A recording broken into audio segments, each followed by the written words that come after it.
చాలా మంది సీనియర్ కార్యకర్తలు పనిచేసారు, మీ దగ్గర ఉన్న నాయకులు పనిచేసారు. కాబట్టి వాళ్ళందరూ కూడా నిజంగా కష్టపడి పనిచేసిన ప్రతి ఒక్కరు కూడా ఇలా హృదయపూర్వక ధన్యవాదాలు, అభినందనలు, శుభాకాంక్షలు. అందరూ కూడా ఈ గెలుపు ఒక్కరిది కాదు, అందరం కలిస్తేనే ఈ గెలుపు సాధ్యమైంది. ఫస్ట్ నుంచి కూడా 100 దాటాలి. పోయినసారి 20, ఈసారి 108, 108 ఈసారి. పోయినసారి మనం పోటీ చేసాం, ఎక్కడ పోటీ చేసాం మనకే తెలియదు. ఈసారి 800లకు పైగా గ్రామ పంచాయతీలు ఉంటే 500లకు పైగా గ్రామ పంచాయతీలో మనం నామినేషన్ చేస్తాం. మనం 500లకు పైగా గ్రామ పంచాయతీలో మనం పోటీ చేస్తాం, గెలిచాము. గెలువని కాదు కూడా తక్కువ ఓట్లతో కొన్ని దాదాపు 50 నుంచి 100 వరకు కూడా తక్కువ ఓట్లతో ఓడిపోయినాం మనం. కాబట్టి ఈ గెలుపు అది కూడా మనం గెలిచినట్టే.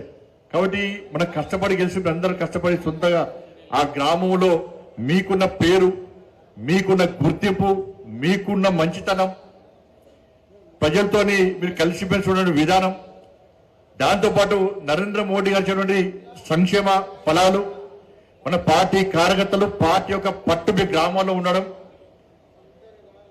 దాంతోపాటు మన ప్రత్యర్థుల యొక్క వ్యవహార శైలి కానీ వాళ్ళకున్న వ్యతిరేకత కూడా ఇవాళ మీకు తోడైంది. ఇవన్నీ కలిసి మీకు గెలిచారు.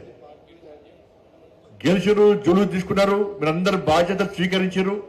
సర్పంచ్ అంటే బాస్, ఉప sarpanch ward ward member ward boss, sarpanch ఉప సర్పంచ్ ఇద్దరు బాస్లే.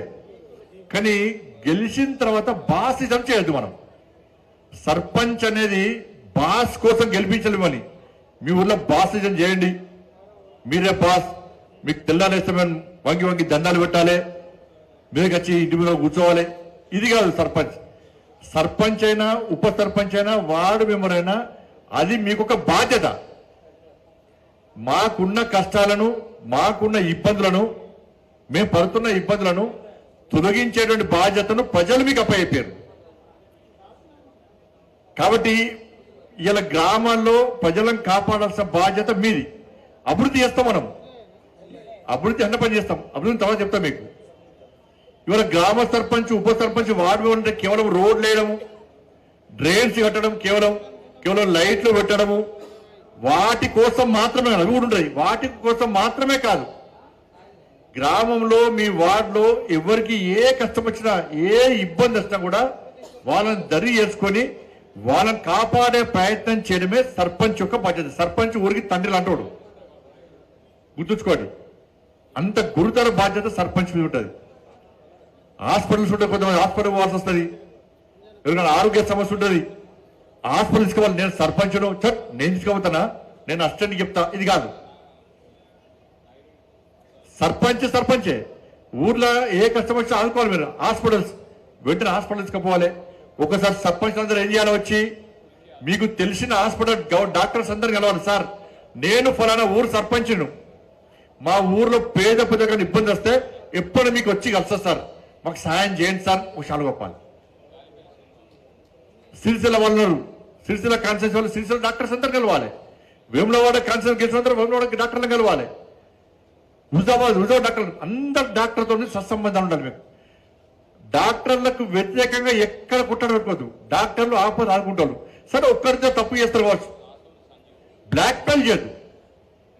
కన్విన్స్ చేసి వాళ్ళను ఒప్పించి మెప్పించి వాళ్ళతో సహాయం తీసుకోవాలి. వాళ్ళు సహాయం చేయాలంటే ఫస్ట్ మన వ్యవహార శైలి మారాలి, మన యాటిట్యూడ్ మంచిగా ఉండాలి.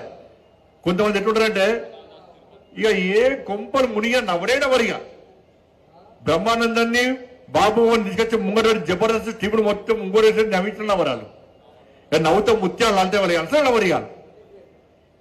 ఇది దాంతో ఏం కాదు, ప్రజలు హర్షించారు. సరే ఎలక్షన్లో ఓట్లేసి గెలిపించవచ్చు కానీ హర్షించారు.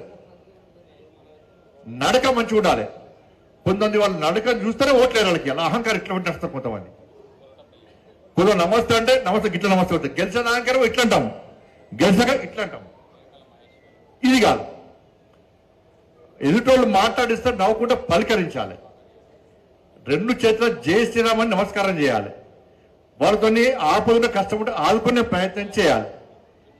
నడక మంచిగా ఉండాలి, మన వ్యవహార శైలి ఫస్ట్ మంచిగా ఉండాలి. అట్లా వ్యవహార శైలి మంచిగా ఉంటేనే ప్రజలు బాగా.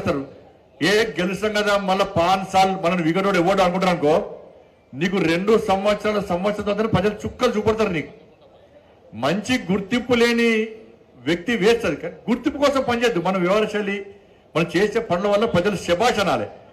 భారతీయ జనతా పార్టీ సర్పంచులు అంటే ఇతర గ్రామాల్లో సర్పంచులు మనని ఆదర్శంగా తీసుకోవాలి.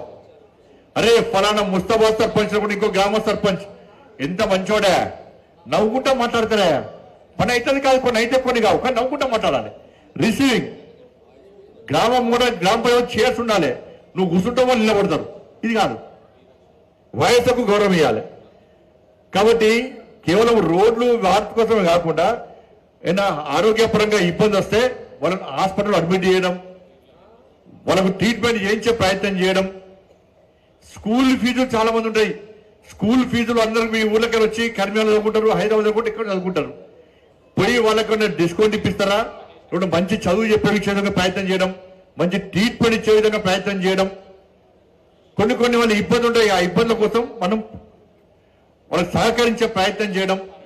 ఆపదలో కష్టాల్లో అవసరాలున్న ప్రజలకు అందుబాటులో ఉండి వాళ్ళకు సేవ చేయడమే సర్పంచు ఉప సర్పంచు వార్డుల యొక్క ప్రధాన బాధ్యత. అది మనం గుర్తుంచుకోవాలండి. నేను సర్పంచ్, నేను గెలిచిన నన్ను ఎవ్వరు ఏం చేయలేని బాధ్యత చేస్తే మీరు ఏం గెలిచినా ఎంత గెలిచినా కూడా మీకు వ్యతిరేకత స్టార్ట్ అవుతుంది. మనము 10 మందికి స్ఫూర్తిదాయకంగా ఉండాలి తప్ప మనం చూసి 10 మంది నవ్వుకోదు. ఈ గ్రామ సర్పంచ్ చూసి పక్క గ్రామంలో చర్చ జరగాలి. అరే ఫలానా గ్రామ సర్పంచ్ ఎంత మంచోడా, మన సర్పంచ్ కూడా ఏం చేయడా వేస్తా అని నవ్వడు. ఎప్పుడు అహంకారమే. కానీ పక్క ఊరు సర్పంచ్ ఎంత మంచోడా అంటారు. మన 7 కొండల వాడు 2 కొండల నుంచి 7 కొండల వెంకటేశ్వర స్వామి 7 కొండలు వ్యాపించి ప్రపంచ వ్యాప్తంగా వ్యాపించాడు. మీ సర్పంచ్కి అనేది మీ మంచితనము, మీకు ఒక రెస్పెక్ట్ అన్నది, మీ మంచి ఆలోచన అనేది మీ గ్రామానికే పరిమితం కాదు, చుట్టుపక్కల గ్రామాలకు వ్యాపించాలి. మన మంచితనం గురించి, మన గొప్పతనం గురించి. దీనికోసమని కష్టపడి పని చేయాలి, ప్రజలకు సేవ చేయాలి. కానీ మళ్ళీ చెప్తున్నా, అహంకారం తీసేయండి, అందరితో కలిసిమెలిసి ఉండండి. దాంతోపాటు ఎక్కడ హామీలు ఇవ్వద్దు. మనం అన్ని సేవ చేస్తాం. మనం పక్కా మీ యొక్క బాధ్యత, ప్రజలు మీకు బాధ్యత అప్పైపోయారు, ఆ గ్రామాన్ని అభివృద్ధి చేయాలి. కొంతమంది కావాలని ఏం చేస్తారంటే మీతో హామీలు ఇప్పించే ప్రయత్నం చేస్తారు. మీ గ్రామంలో ఆదాయం 1000 రూపాయలు ఉంటే మీతో 1,00,000 రూపాయలు ప్రామిస్ చేస్తారు. ఎక్కడి చేస్తారు మీరు? ఇది ఒక ప్లాన్ ప్రకారం మిమ్మల్ని ఇబ్బంది పెట్టే ప్రయత్నం చేస్తారు. కాబట్టి ఫస్ట్ లోకల్లో చిన్న సమస్యలు మీరు పరిష్కరించాలి. ప్రజలకు ఇబ్బందుల సమస్యలు పరిష్కరించాలి. దీని మీద దృష్టి కేంద్రీకరించాలి. అభివృద్ధి చేసేది మనం మాత్రమే అభివృద్ధి చేస్తాం. రాసిపెట్టుకోండి. మీరు సర్పంచ్ బాధ్యత స్వీకరించారు కదా, అందరు స్వీకరించారు కదా, ఉప సర్పంచ్ స్వీకరించారు కదా, వార్డు స్వీకరించారు కదా. మీ గ్రామంలో నేను బాధ్యత స్వీకరించాక మీ దగ్గర ఆఫీసర్తో మాట్లాడతారు. అందరు మాట్లాడిననుకుంటా, అలా విలేజ్ సెక్రటరీతో అందరితో మాట్లాడిననుకుంటా.